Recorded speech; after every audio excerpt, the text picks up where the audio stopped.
أما بعد فأعوذ بالله من الشيطان الرجيم بسم الله الرحمن الرحيم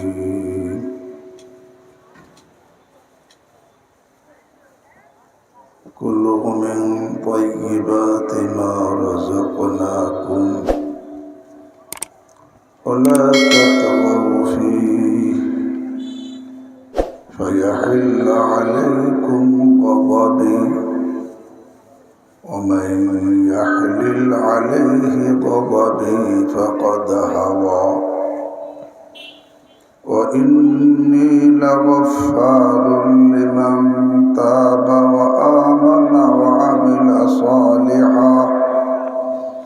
وعمل صالحا ثم اهتدى.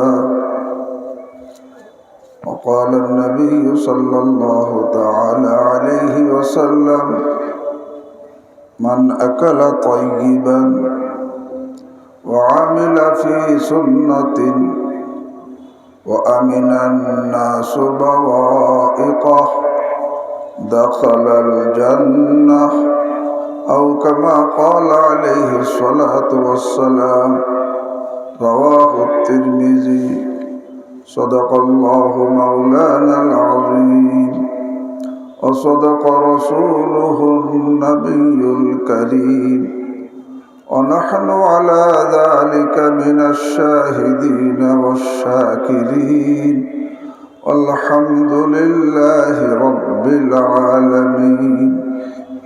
سبحانك لا علم لنا إلا ما علمتنا إنك أنت العليم الحكيم.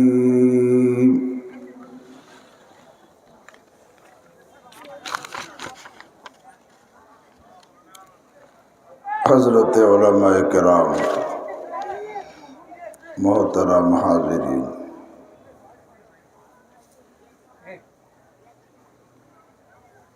আশেপাশে যারা দাঁড়িয়ে আছেন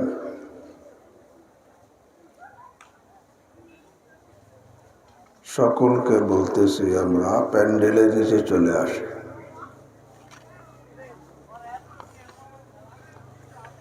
তবে দিনই কথা, শোনার লোক সংখ্যা কমই হয়।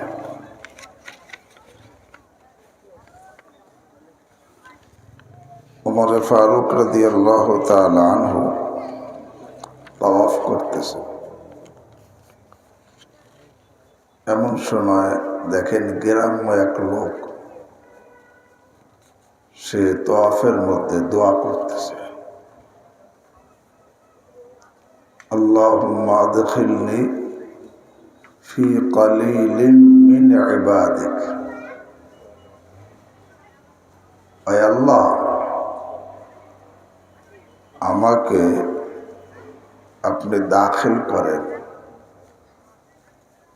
আপনার বান্দাদের কম সংখ্যক লোকের মাঝে, কম সংখ্যকের মধ্যে আমাকে শামিল করেন, দাখিল করেন, বেশি সংখ্যক না। ওমর রাদিয়াল্লাহু তাআলা কান খাড়া করছেন। এই লোকটা কি দোয়া করে? আল্লাহুম্মা আদখিলনি ফি কলিলিন মিন ইবাদিক। আয় আল্লাহ, আপনার বান্দাদের কম সংখ্যকের মধ্যে আমাকে দাখিল করেন।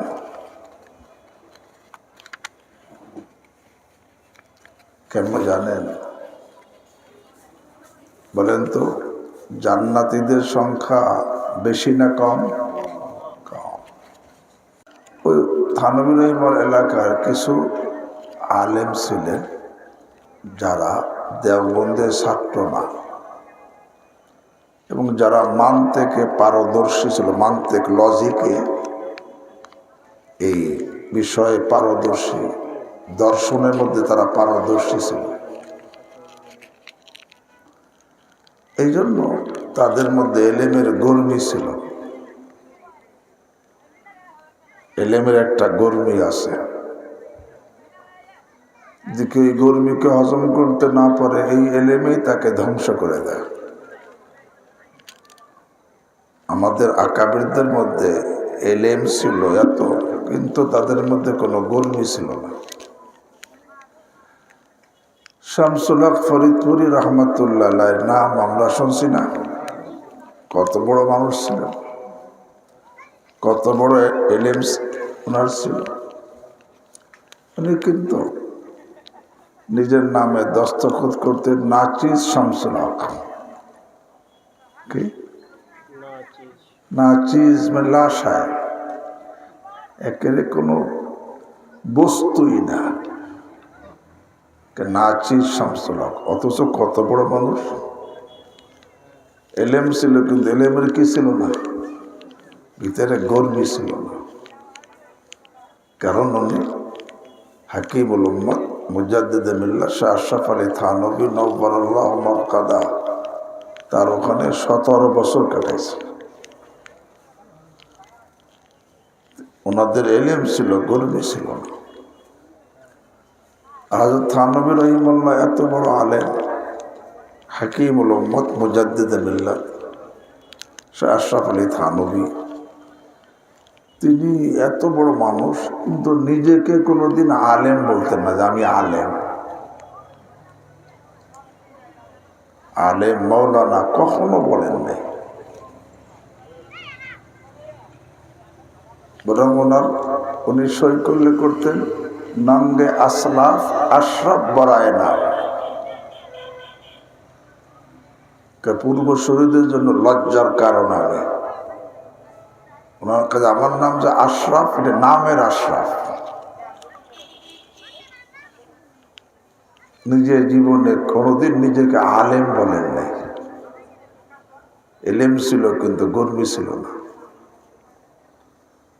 একবার ওনার কাছে ফতোয়া জিজ্ঞাসা করছে এক লোক,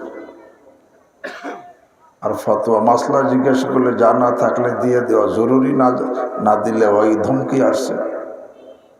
মাসাল্লাহ বলে দিছে। এই মাসলা আবার বেদাতিদের বিরুদ্ধে গেছে। বেদাতিরা ইংরেজের কোর্টে কেস দিছে থানভী রহিমাহুল্লাহর বিরুদ্ধে। থানভী রহিমাহুল্লাহ এখন জজ সাহেব, ইংরেজ জজ ডাকছে ওনাকে। সে জজ সাহেব শুনছে যে উনি নিজেকে কখনো আলেম বলেন না। জজ সাহেব আগে পরিকল্পনা করে রাখছে যে আমি জিজ্ঞেস করবো যে আপনি কি আলেম নেই, তখন সে বলবে না আমি আলেম না, তখন আমি তাকে ধরবো যে আপনি আলেম না, আপনাকে মাসলা দেওয়ার অধিকার কে দিছে। এই পরিকল্পনা করে রাখছে জজ সাহেব। তো উনি আসছেন, এখন জজ সাহেব জিজ্ঞেস করে কি আপ আলেম হ্যাঁ? এখন যদি বলেন যে না, তাহলে তো হিকমতের খেলাফ হয়ে যায়। আর যদি বলে হ্যাঁ, তাহলে আলেম হওয়ার দাবি হয়ে যায়। তখন হাও বলেন না, নাও বলেন না, জব যে লোক মুঝে আলেম সমঝতে হ্যাঁ, লোকেরা আমাকে আলেম মনে করে। আমি আলেম এটাও বলেন নাই, আলেম না তাও কি বলেন নাই। আল্লাহ, ওনার উস্তাদ শাইখুল হিন্দ, উনি কত বড় মানুষ। কারণ শাইখুল হিন্দ মাহমুদ হাসান দেওবন্দি রাহিমাহুল্লাহ, যার শাগরেদ থানভী রহিমাহুল্লাহ, যার ছাত্র আনোয়ার শাহ কাশ্মীর রহিমাহুল্লাহ, যার ছাত্র শব্বির আহমদ উসমান রহিমাহুল্লাহ, যার ছাত্র হুসেন আহমদ মাদানী রহিমাহুল্লাহ, আরও কত ছাত্র, এক একজনই জগৎ বিখ্যাত। ওনার এক একজন ছাত্র। তো দরিয়া कैसा होगा जिसके कतरे समंदर है, ওই সাগর কেমন হবে যার এক একটা ফুটাই কি সাগর। তো শাইখুল হিন্দ রহমতুল্লাহ আলাইহি এত বড় আলেম, কিন্তু এলেমের গর্মি ছিল না।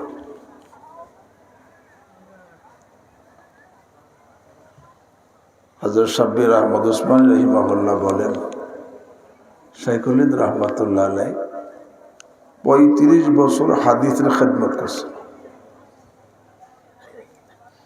এই 35 বছরে একবারও জবান এই কথা কোনো ব্যাপারে বের হয় নাই যে মেরি তাহাকে কি হয়,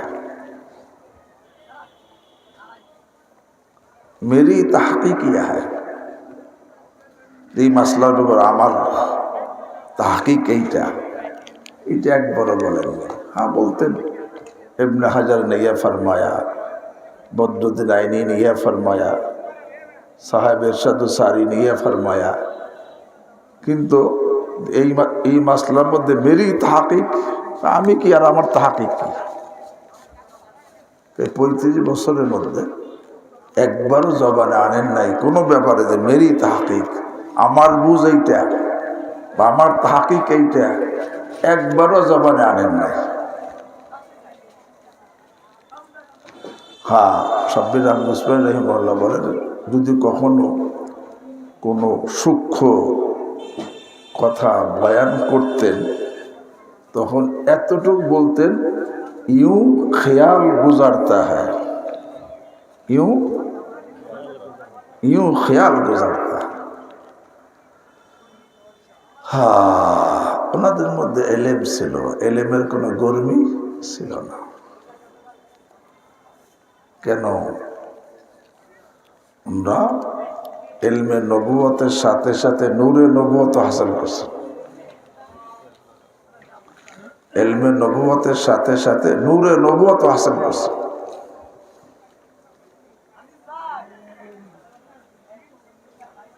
আমরা তেলাওয়াতে কিতাব, তালিমে কিতাব, তালিমে হিকমত দ্বারা ইলমে নবুয়ত হাসিল হয়, আর তাজকিয়া দ্বারা নূরে নবুয়ত হাসিল হয়। রসুল করিম সাল্লাল্লাহু আলাইহি ওয়াসাল্লাম এলেমেরও সাহাবায়ে কেরামকে এলেমও দিতেন, আবার তাদেরকে তাজকিয়াও করতেন। ইয়াতলু আলাইহিম আয়াতিহি ওয়া ইউযাক্কিহিম ওয়া ইউআল্লিমুহুমুল কিতাব ওয়াল হিকমাহ।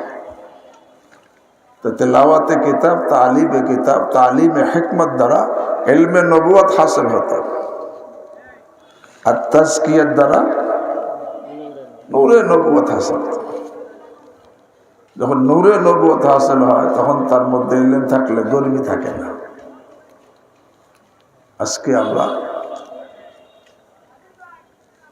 যদি জিজ্ঞাসা করি আপনি তেলাওয়াতে কিতাবের জন্য কায়দার ওস্তাদকে, বলবেন অমুক আমার কায়দার ওস্তাদ। আমপাড়ার ওস্তাদকে বলে অমুক আমার আমপাড়ার ওস্তাদ। বলে হেফজর পড়ছেন উস্তাদকে, অমুক আমার হেফজর উস্তাদ। আপনি কিতাবখানায় পড়ছেন, এই কিতাবের উস্তাদকে, অমুক আমার এই কিতাবের উস্তাদ। এরকমভাবে হাদিস পড়ছেন, হাদিসের উস্তাদকে, অমুক আমার হাদিসের উস্তাদ। হ্যাঁ, এসব বলতে পারবো, কিন্তু যদি জিজ্ঞেস করে আপনার তাজকিয়ার উস্তাদকে, অনেকেই বলতে পারবো না। যে তাজকিয়া, যে আপনি নিজেকে পবিত্র করছেন, এর উস্তাদকে, উস্তাদ লাগে না, কেউ অনেকেই বলতে পারবো না। হ্যাঁ, এই জন্য সামান্য এলিম হইলে ভিতরে কি চলে আসে, গরমি চলে আসে। কারণ এলমে নবুয়তের সাথে নূরে নবুয়তের দরকার।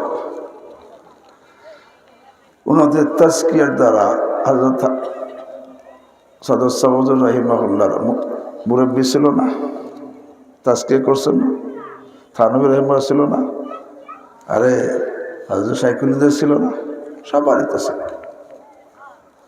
তো শাইখুলিদ রহমাতুল্লাহ এত বড় মানুষ,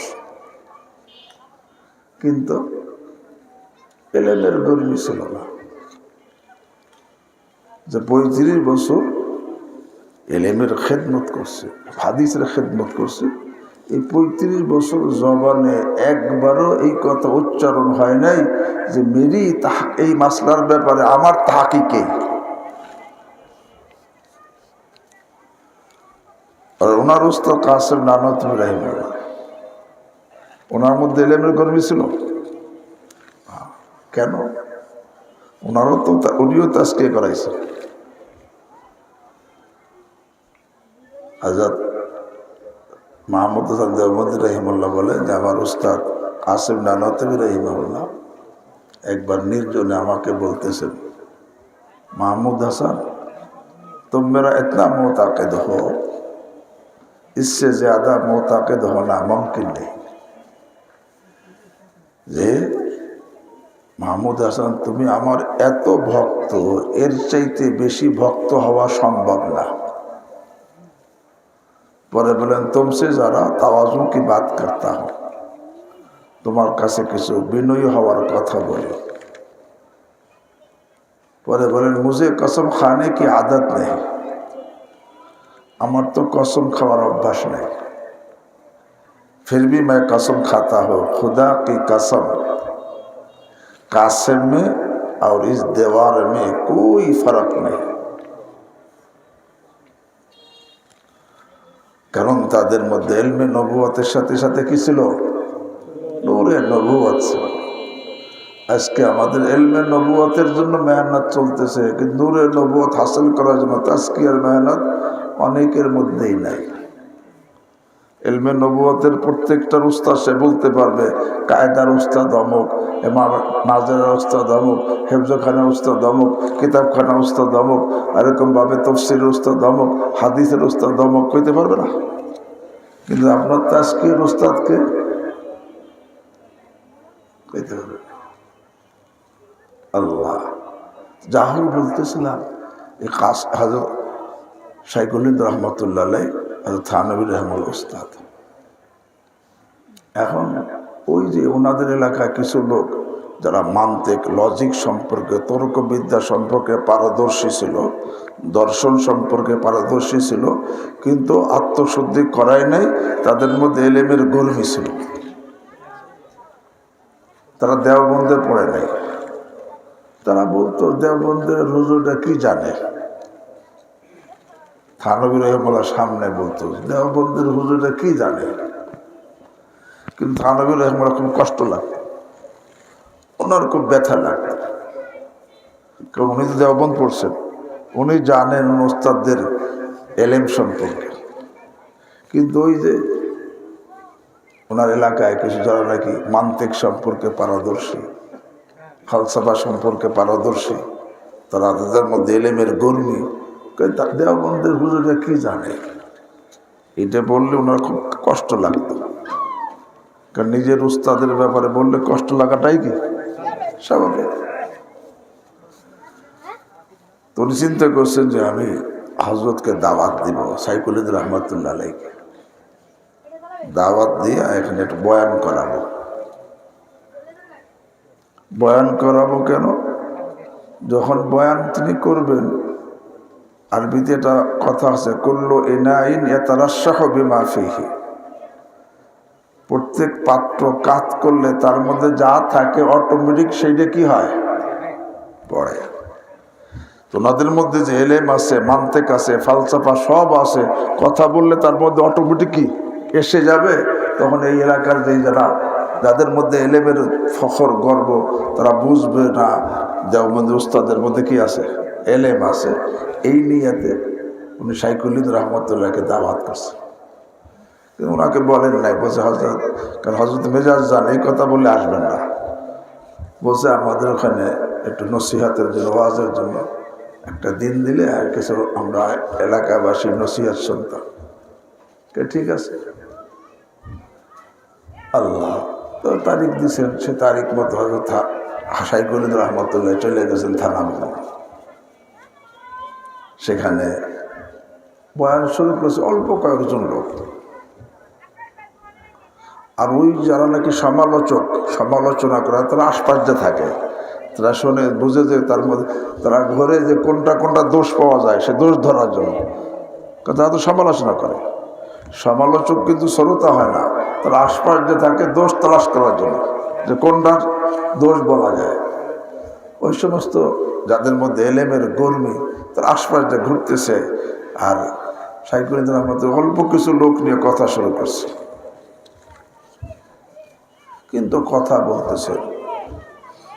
কারণ যারা নাকি কথা আল্লাহওয়ালা হয়, তারা শ্রোতা একজন হইলেও যার জন্য বলে 1000 1 লক্ষ করে তার জন্যই বলে।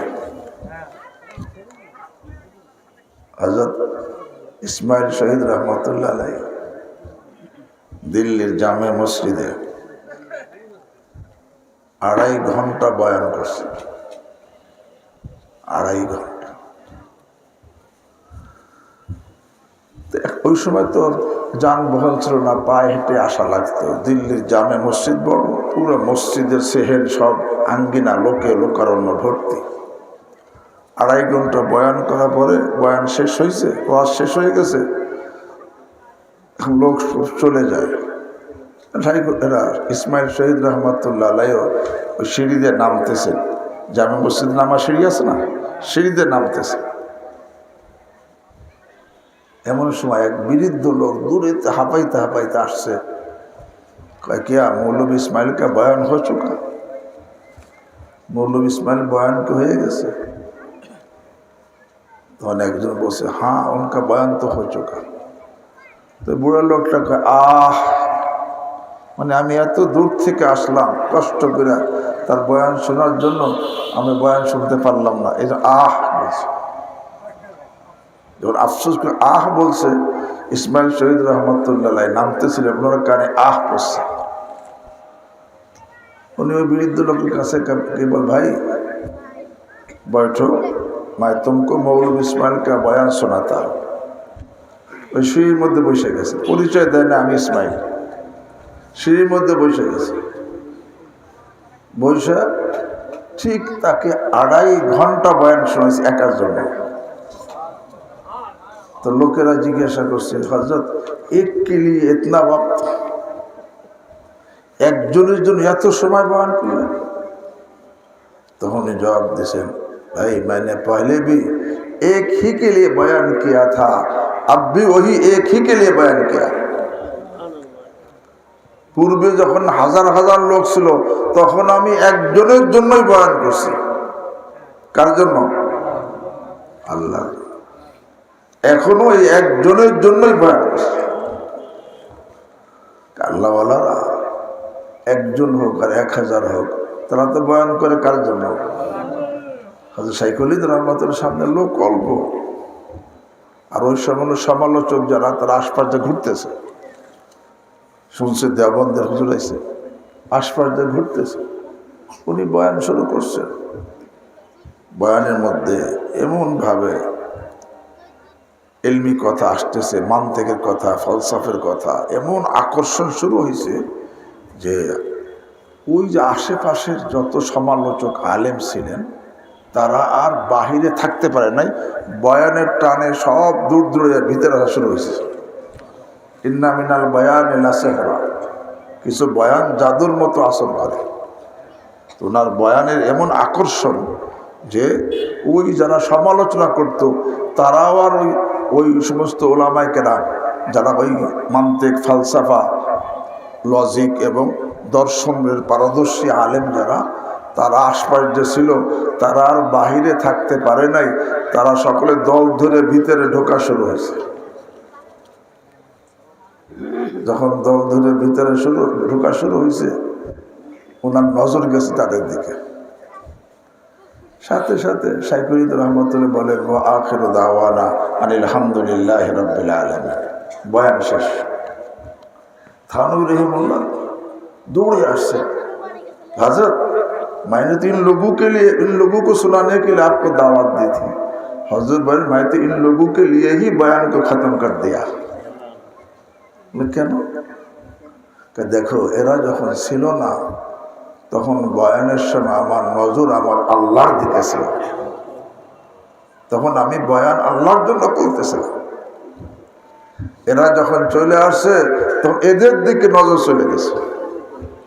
তো যেই বয়ানে গায়রুল্লাহর দিকে নজর যায় সেই বয়ানে কোনো ফায়দা হয় না, লাভ হয় না, এই জন্য সেই বয়ান আমি বন্ধ করে দিয়েছি। আল্লাহ আমাকেও বোঝার তৌফিক দান করেন। হ্যাঁ ভাই, তো লোক কম হওয়া কেন? ওই যে গ্রাম্য লোক কি দোয়া করছে, আল্লাহুম্মা আদখিলনি ফি কালিলিম মিন ইবাদিক, আয় আল্লাহ তোমার কম সংখ্যক বান্দাদের মধ্যে আমাকে শামিল করো।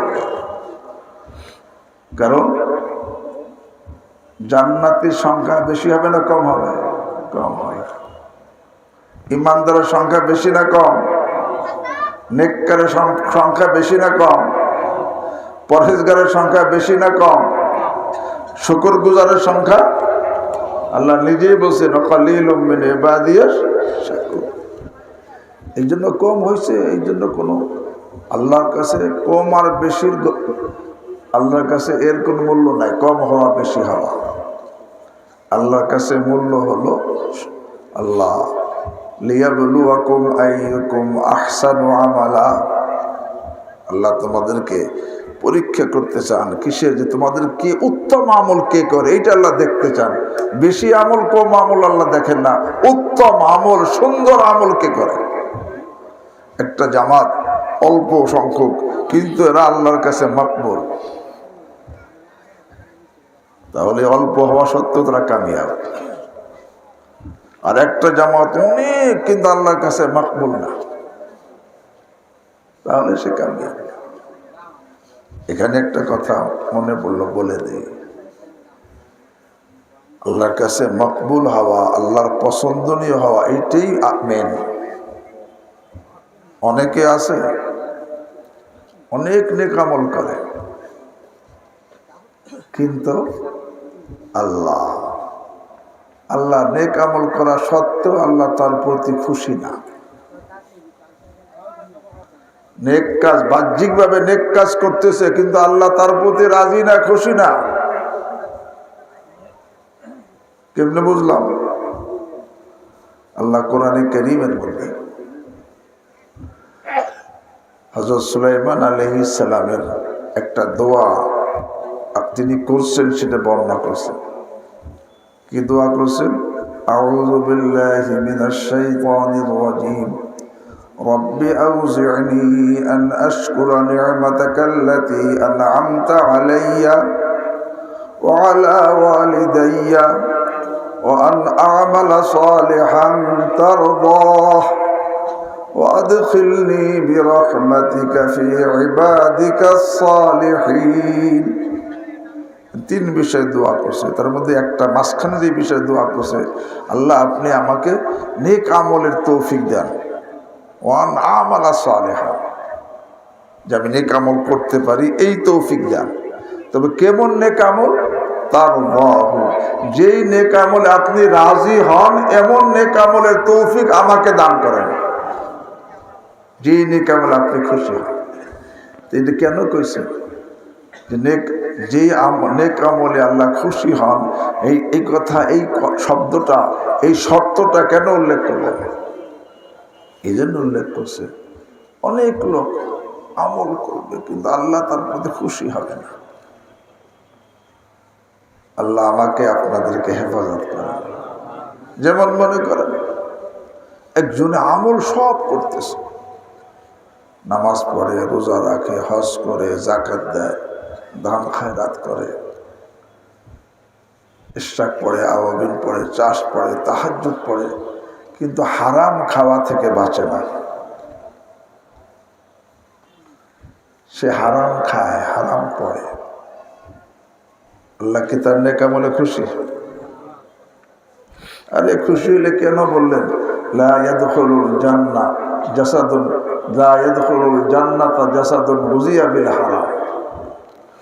ওই দেহ জান্নাতে যাবে না যার খোরাক হয়েছে হারাম। অন্য হাদিসের মধ্যে আছে লা ইয়ারবু লাহামুন নাবাতা মিন সুহতিন ইল্লা কানাতিন নারু আওলা বিহি। যেই গোশত হারাম দ্বারা বর্ধিত হয় তার জন্য জাহান্নামের আগুনই উত্তম হবে। আল্লাহ হাবিব সাল্লাল্লাহু আলাইহি ওয়াসাল্লাম কেন বললেন? বোঝা গেল। এবং এখানে সুহত বলা হয়েছে। সুহতুন শব্দের আবিধানিক অর্থ কিন্তু হারাম না, কিন্তু সুহতুন দ্বারা হারামকে বোঝানো হয়েছে।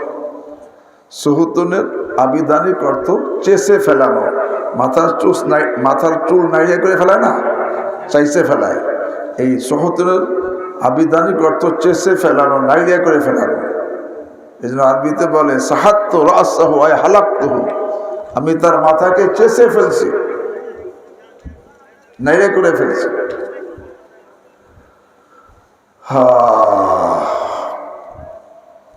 সুহুদকে কেন, হারামকে সুহুদ শব্দ দ্বারা কেন বোঝানো হয়? মারিফুস সুনানের মধ্যে লেখে লিয়ান্নাহু ইয়াহলিকু জামিআদ-দ্বীন, বলে হারাম পুরো দিনকে একেবারে চেষে ফেলে, গোড়া কেটে দেয়। আল্লাহ আমাকে আপনাদেরকে হেফাজত করেন। হ্যাঁ, তো বলতেছিলাম অনেকে নেক আমল করে, আল্লাহ তার প্রতি খুশি না। এক হাদিসের মধ্যে আসছে ইন্নার রাজুলা লা ইয়ামালু আমালা আহলিল জান্নাহ ফীমা ইয়াবদু লিন-নাস ওয়া ইন্নাহু মিন আহলিন নার। এক ব্যক্তি বাহ্যিকভাবে জান্নাতীদের আমল করতেছে। জান্নাতীদের আমল নেক আমল না বদ আমল? নেক আমল। ইন্নার রাজুলা লা ইয়ামালু আমালা আহলিল জান্নাহ ফীমা ইয়াবদু লিন-নাস, প্রকাশ্যে সে জান্নাতীদের আমল করতেছে, কিন্তু আল্লাহ হাবিব বলেন পরিণামে সে ওয়াইন্নাহু মিন আহলিন নার, সে জাহান্নামী হয়ে যাবে। তিনি নেক আমল করছে, পরে জাহান্নামী হয়ে গেল, বুঝে আসছে তার নেক আমলে আল্লাহ কি হয় নাই? রাজি হয় না। আল্লাহ আমাকে আপনাদেরকে হেফাজত করে। এই জন্য নেক আমল করতে হবে, সাথে ভয়ও থাকা চাই যে আমার আমলে আল্লাহ রাজি কিনা। এরকম ভাবে একজন নেক আমল করতেছে, ভিতরে অহংকার, ভিতরে তার অহংকার, নেক আমলও করে। এই অহংকারী নেক আমলে কি আল্লাহ খুশি? তাহলে কেন বললেন মান আরে আল কিবরিয়া উরিদাই ওয়াল আযামাতু ইজারি ফামান নাযানি হিমা কাযাফতুহু ফিন্নার।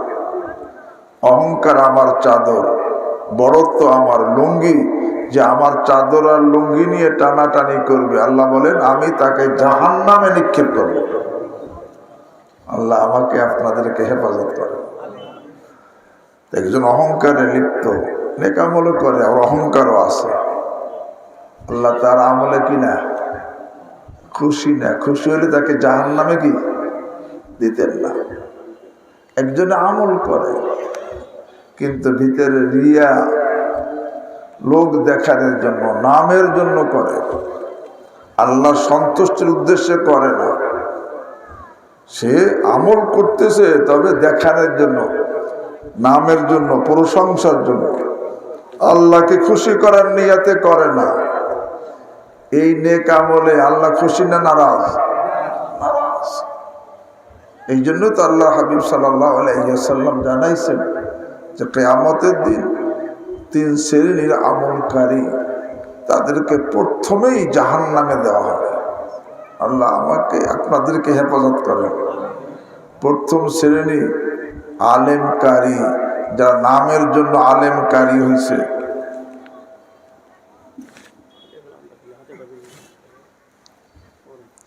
দ্বিতীয় শ্রেণী দানবীর দাতা, যারা নামের জন্য দান করছে। তৃতীয় শ্রেণী আরে শহীদ, নামের জন্য, দেখানোর জন্য শহীদ হয়েছে। আল্লাহর হাবিব সাল্লাল্লাহু আলাইহি ওয়াসাল্লাম বলেন এদের আমলে আল্লাহ এত নারাজ, এত নারাজ যে এদেরকে প্রথমেই জাহান্নামে দেয়। আল্লাহ আমাকে আপনাদেরকে হেফাজত করে। হ্যাঁ ভাই,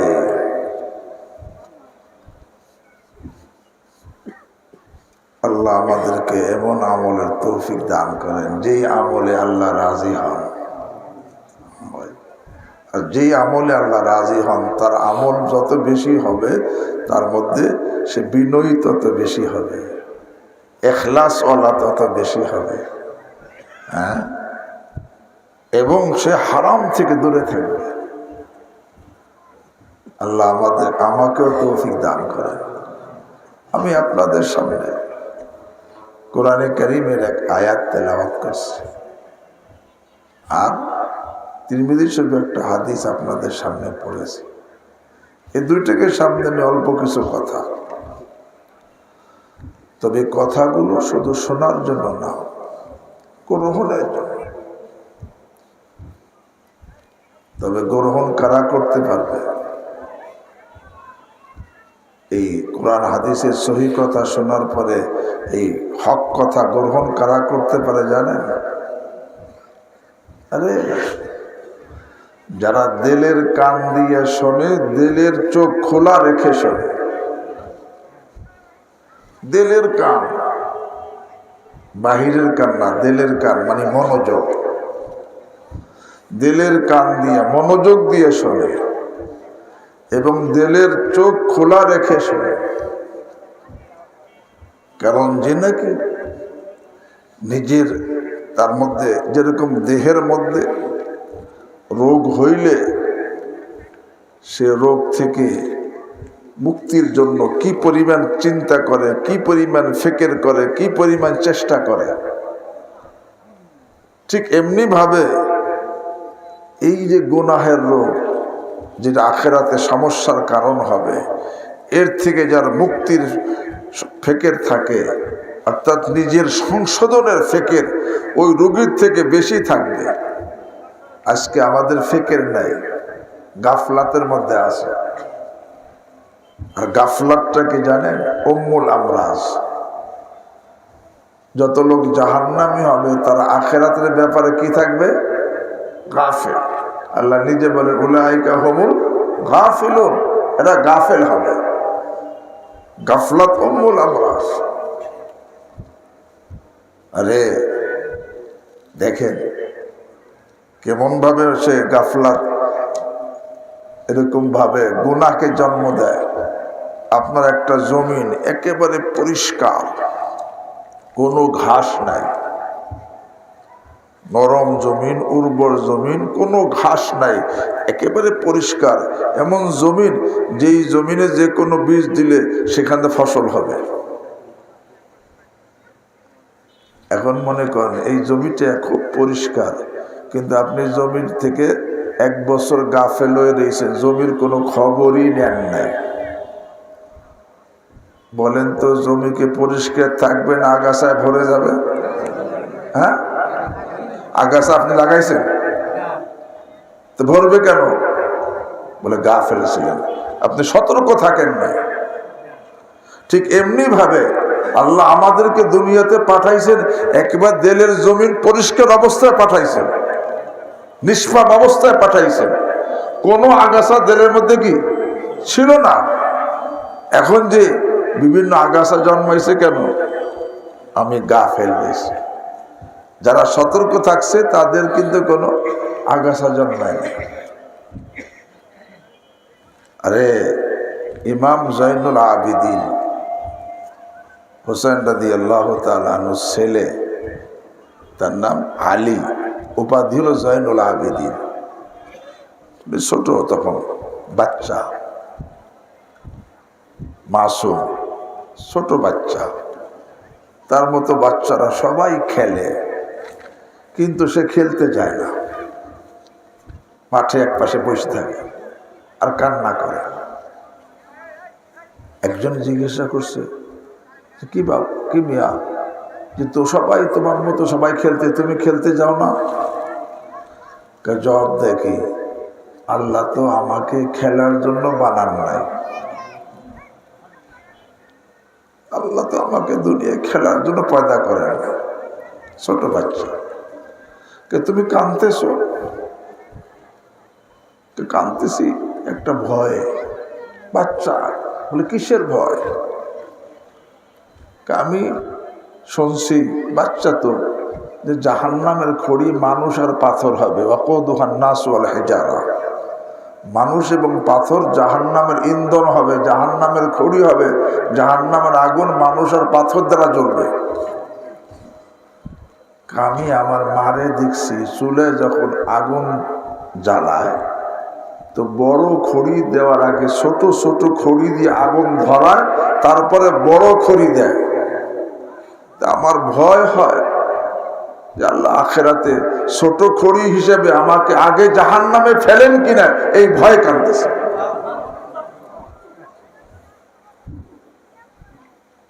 আল্লাহ আল্লাহ আমাকে বুঝার তৌফিক দান করেন। আহা। তো বলতেছিলাম, এই জন্য আমার হযরত বলেন, দেখো পাখির বাচ্চা, পাখিতে বাচ্চা ফুটে না, এই বাচ্চা যখন ফোটে তার চোখও ফোটে না, শরীরে লোমও এই পরও জ্বালায় না।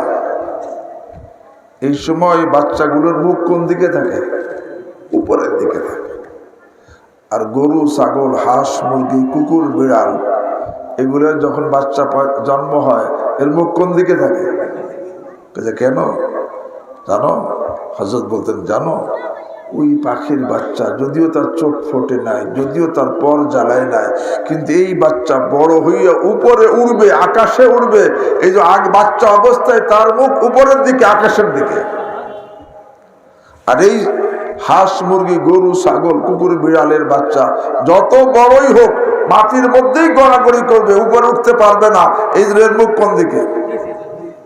এই কথা বলে হযরত বলেন, দেখো যে সমস্ত বাচ্চারা পরে বড় হবে, বাচ্চা অবস্থায় তাদের নজর উপরের দিকে থাকে। আল্লাহ, বলতেছিলাম নিজের পরিষ্কার জমিও গাফেল হইলে সেটা কি পরিষ্কার থাকে না? আগাছায় কি হয়? ভরে যায়। বর্তমানে আমাদের অনেক আগাছা কিন্তু লাগানো লাগে না, এমনি আগাছা হয়ে যায়। কত ধরনের আগাছা জন্ম নেয়।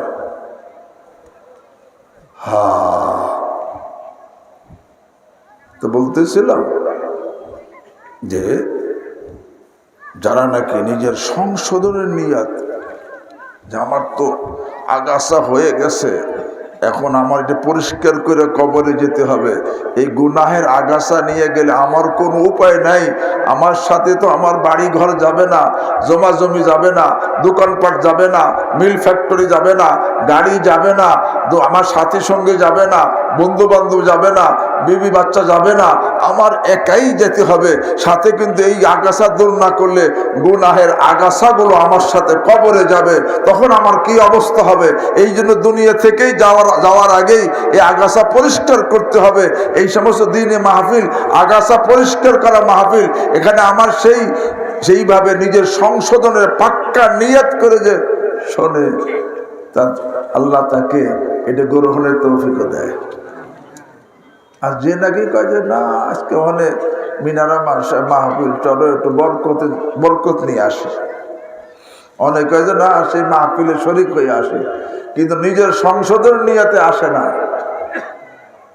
তার দিলের চোখ বন্ধ থাকে, খোলা থাকে না, অন্ধ থাকে।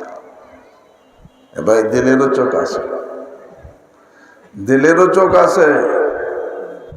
এই জন্য হযরতে মুজাহিদ রাহিমাহুল্লাহর কথা, মুজাহিদ রাহিমাহুল্লাহ বলেন, আরে লিকুল্লি ইনসানিন আরবাউ আয়ুন, প্রত্যেকটা মানুষের চারটা চোখ। কয়টা? আইনানে ফি রাসিহি লিদুনিয়াহু ওয়া আইনানে ফি কলবিহি লিআখিরাতিহি। দুইটা চোখ তার মাথায় দুনিয়ার জন্য, আর দুইটা চোখ তার দিলের মধ্যে কিসের জন্য? আখিরাতের জন্য। আইনানে ফি রাসিহি লিদুনিয়াহু ওয়া আইনানে ফি কলবিহি লিআখিরাতিহি।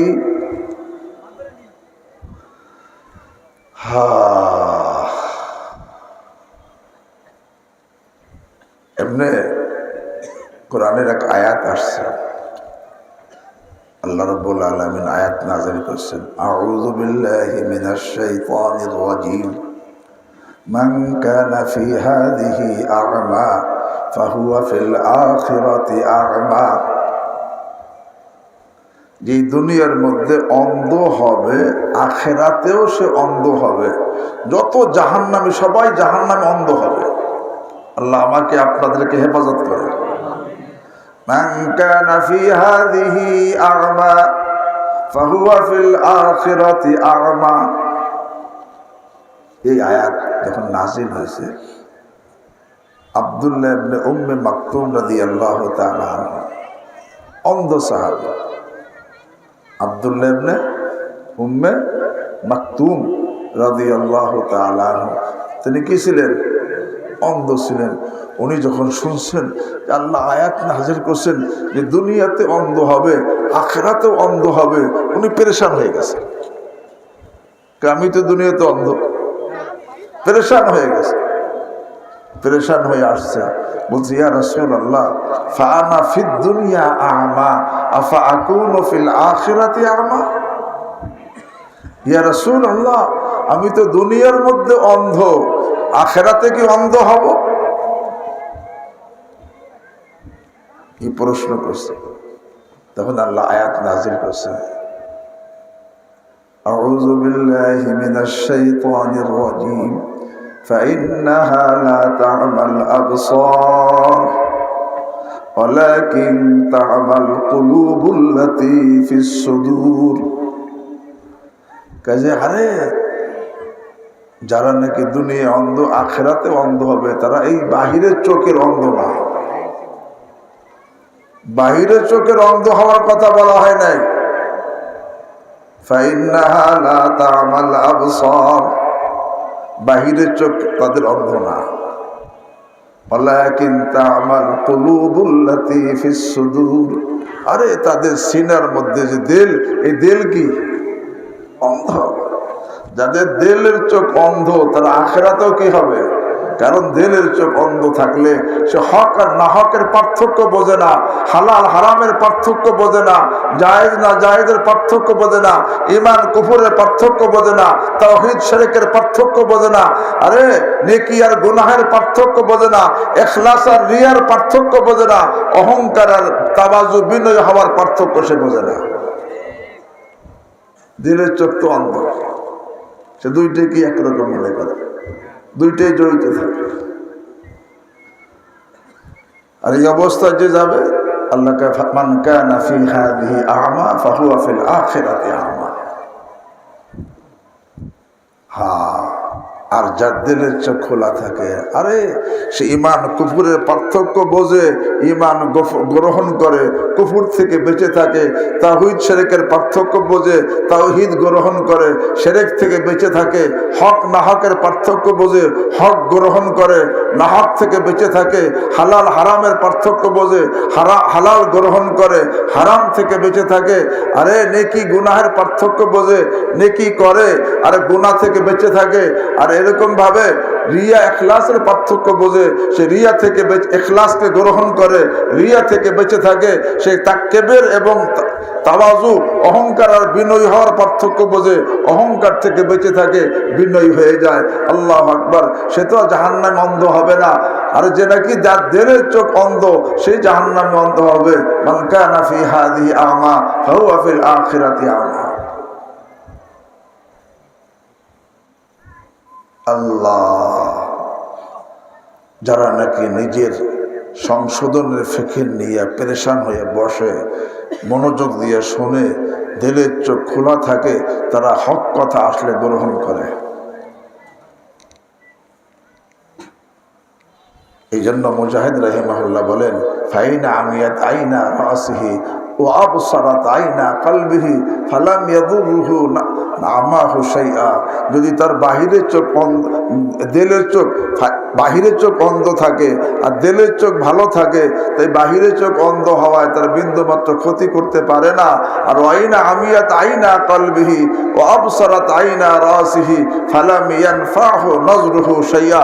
আর যদি কারো বাহিরের চোখ ভালো, দিলের চোখ অন্ধ, বাহিরের চোখে দেখার দ্বারা তার কোনো উপকারে আসে না। আল্লাহ, এই জন্য এখানে সবাই নিজের সংশোধনে, ভাই আমার মধ্যে বিভিন্ন আগাছা জন্মাইছে কিনা, গুনাহের আগাছা কি গণ, এখন এই গুনাহের আগাছা নিয়ে কবরে যাইতে চাই না পবিত্র হয়ে যাইতে চাই? পবিত্র হয়ে কে কে যাইতে চাই? আল্লাহ আমাকে আপনাদের সকলকে তৌফিক দান করেন। এই জন্য আমি আয়াত পড়ছি। কত বাজাবো?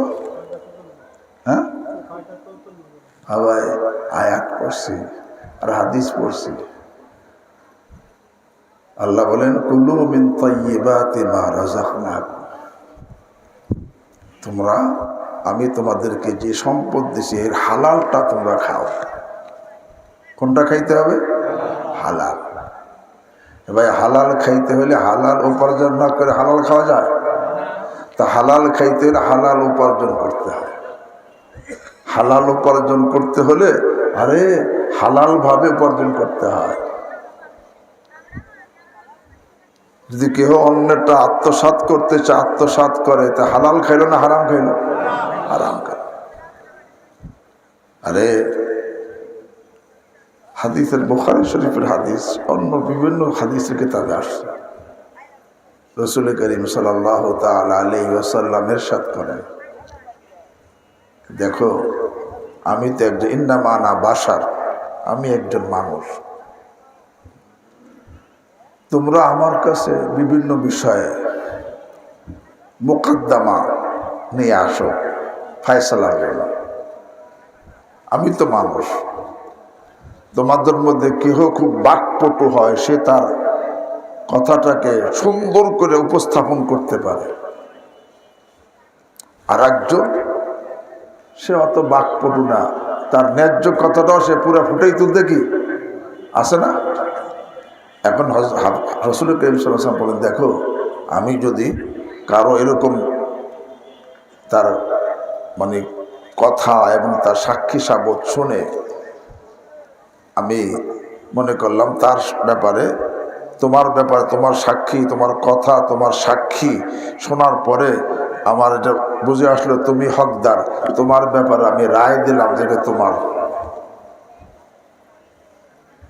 কিন্তু বাস্তবে যদি তোমার না হয়, আল্লাহর হাবিব বলেন আমি তোমাকে দিয়ে দিলাম, রায় দিয়ে দিলাম, সাক্ষী সাবত শুই না, কথাবার্তা শুই না, আমি বললাম ঠিক আছে এটা তোমার, আমি রায় ফয়সালা করে দিলাম, তোমার ব্যাপার রায় দিয়ে দিলাম।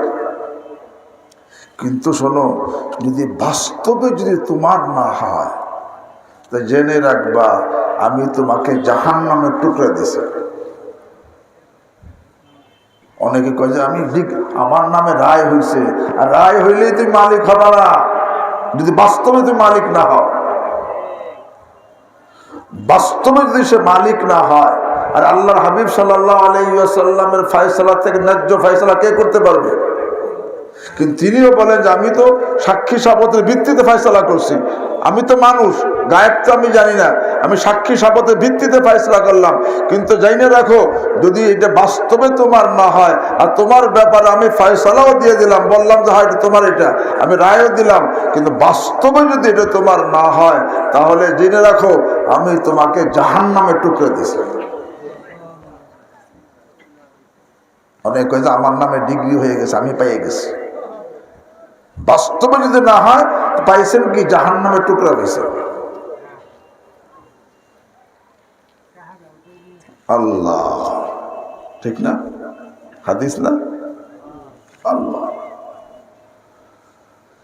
আজকে অন্যের জমি দখল করে অনেকে,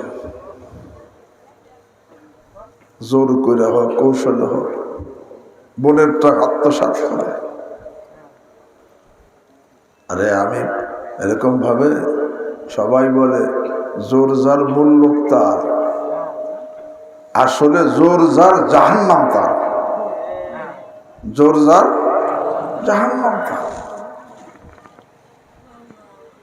হালাল খাইতে হলে হালাল উপার্জন করতে হবে। ব্যবসাও যেন আমার হালাল হয়, চাকরির জন্য হালাল হয়, আমি কৃষি কাজ করি কৃষি কাজটা হালাল হয়, আমি যেটা ভোগ করি সেটা আমার ন্যায্য অধিকার হয়। আমার ন্যায্য অধিকার না আমি দাবি কইরা এরকমভাবে, এরকমভাবে জোর খাটাইয়া কৌশলে নিয়ে নিলাম, আমি কি নিলাম? জাহান্নামের টুকরো নিলাম। আল্লাহকে কুলু মিন তাইয়্যিবাত, হালাল খাবে, হালাল খাবে। অন্য হাদিস বলছে মান আকালা তাইয়্যিবান, যে হালাল খাবে, ও আমিলা ফি সুন্নতিন, সব আমল সুন্নত মোতাবেক করবে, ও আমিনান নাস বাওয়াইকা, এবং সমস্ত মানুষ তার অনিষ্ট থেকে নিরাপদে থাকবে। অর্থাৎ তার দ্বারা কারো কোনো মালি ক্ষতি হবে না, জানি ক্ষতি হবে না, মান সম্মানের ক্ষতি হবে না। আল্লাহ হাবিব বলেন যেই লোকটার মধ্যে তিনটা গুণ থাকবে, হালাল খাওয়ার গুণ, সুন্নত মোতাবেক আমলের গুণ, এবং তার থেকে তার দ্বারা কারো ক্ষতি হবে না, তার অনিষ্ট থেকে সকল নিরাপদে থাকবে, এই গুণ যার মধ্যে থাকবে, আল্লাহর হাবিব সাল্লাল্লাহু আলাইহি ওয়াসাল্লাম বলেন দাখালাল জান্নাহ।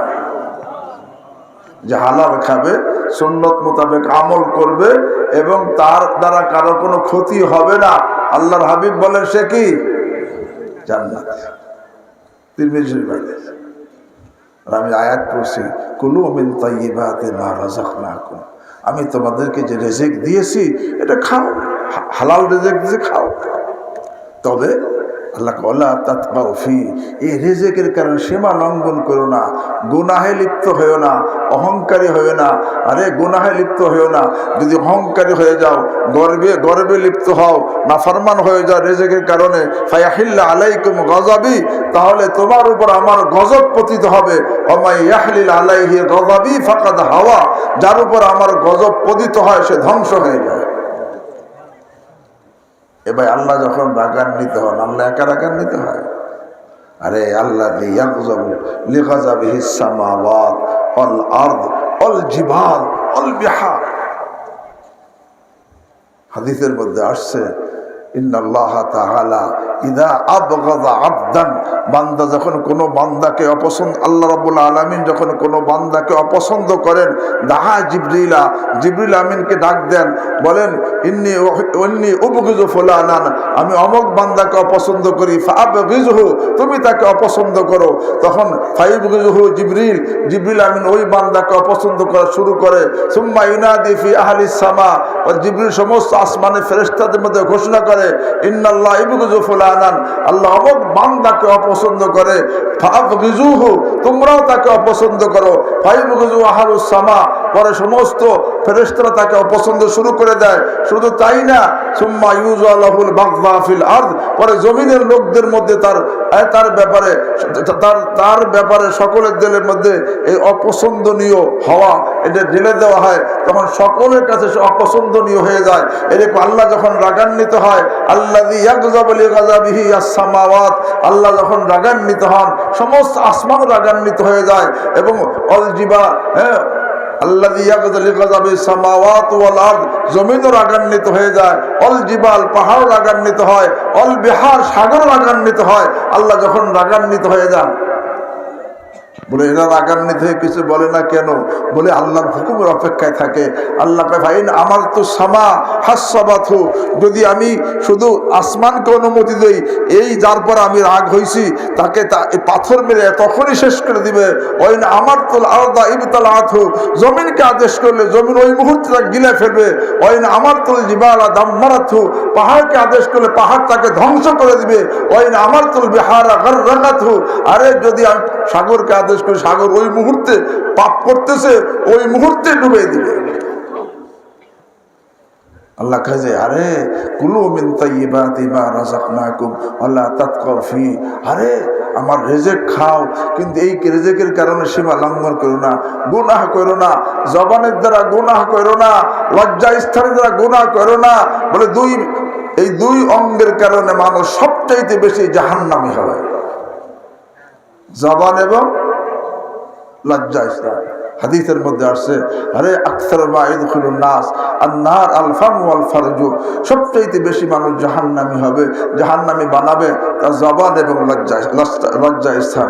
জবানের দ্বারা গীবত করে, গালি দেয়, মিথ্যা বলে, ধোঁকা ফাঁকির কথা বলে, বেগানা মেয়ের সাথে গল্প করে, উপকার করে খোটা দেয়, মিথ্যা সাক্ষী দেয়, অপবাদ লাগায়, যেই দোষে দোষী নেয় সেই দোষে দোষী বানায়, আরো কত ধরনের এই জবানের দ্বারা গুনাহ হয়, এরকম লজ্জা স্থানের দ্বারা গুনাহ হয়। এই দুই গুনার কারণে মানুষ সবচেয়ে বেশি জাহান্নামী হবে। প্রত্যেকে দেখা দরকার আমার জবান কি পবিত্র কিনা, লজ্জা স্থান পবিত্র কিনা। আল্লাহর হাবিব সাল্লাল্লাহু আলাইহি ওয়াসাল্লাম বলেন আরে মাইয়াজমানলি মা বাইনা লাহিয়াইহি ওয়া মা বাইনা রিজলাইহি আজমাল্লাহুল জান্নাহ, যেই যুবক, যেই যুবতী, যেই পুরুষ, যেই মহিলা, যেই ধনী, যেই গরিব, তার জবান এবং লজ্জা স্থান হেফাজতের গ্যারান্টি দিবে। জবানের দ্বারা সে গুনাহ করবে না, লজ্জা স্থান দ্বারা গুনাহ করবে না। আল্লাহর হাবিব সাল্লাল্লাহু আলাইহি ওয়াসাল্লাম ইরশাদ করেন আমি মুহাম্মদুর রাসূলুল্লাহ সাল্লাল্লাহু আলাইহি ওয়াসাল্লাম তার জান্নাতের গ্যারান্টি দিব। এখন থেকে এই দুই অঙ্গের হেফাজত করে রসুল করিম সাল্লাল্লাহু আলাইহি ওয়াসাল্লামের পক্ষ থেকে জান্নাতের গ্যারান্টি নিতে কে কে রাজি? আল্লাহ আমাকে আপনাদের সকলকে তৌফিক দান করেন। বা সুবহানাল্লাহি ওয়া বিহামদিহি সুবহানাকাল্লাহুম্মা ওয়া বিহামদিক আশহাদু আল্লা ইলাহা ইল্লা আনতা